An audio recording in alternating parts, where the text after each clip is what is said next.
Nous revoici dans un autre lieu, pas très loin du lieu magique que je vous avais partagé dans une autre vidéo, qui est aussi un lieu de mon enfance, pas loin de tous ces terrains de tennis qu'il peut y avoir derrière moi.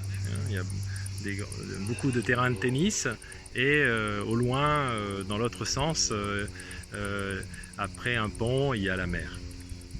Voilà. Quel endroit merveilleux! Allez, pour vous parler de dénouer les nœuds. Alors, dénouer les nœuds, j'ai pratiqué ça, de manière extensive pendant toute la période de confinement. C'est-à-dire que chaque jour, je travaillais, je réfléchissais sur un nœud en particulier et je méditais et je passais du temps là-dessus à essayer de comprendre pour essayer de dénouer ce nœud. Avec de la respiration, en essayant d'utiliser le principe de Get Clear, c'est-à-dire cette méditation qui fait remonter l'émotion, et en essayant de revisualiser des situations où ce nœud apparaissait, comme le nœud de la colère, comme le nœud de la perfection, comme le nœud de la peur d'échouer, comme le nœud de vouloir avoir toujours raison, comme tout un tas de nœuds. C'est une vocation que j'avais quand j'étais enfant, qui m'a beaucoup pourri la vie, et qui a ensuite créé ces besoins de perfection, ces besoins d'être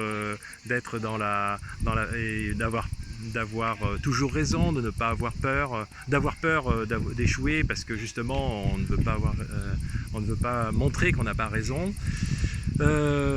Et différentes choses, d'arrogance, de situations conflictuelles qu'on peut avoir. C'est tout ça que j'ai travaillé. Et au fur et à mesure, je suis rentré petit à petit dans des nœuds de plus en plus profonds pour travailler l'ego, pour travailler ce besoin de contrôle que j'ai sur les événements et les éléments, les personnes et mon environnement et moi-même. Mais même pour travailler le nœud que je peux avoir entre mes relations. Pour me donner du temps, par exemple, comme dit Christopher Avery, du temps entre le stimuli et la réponse, entre l'émotion qui arrive et comment je vais agir, qu'est-ce que je vais faire, comment je vais me comporter. Ça aussi, c'est aussi un élément extrêmement puissant.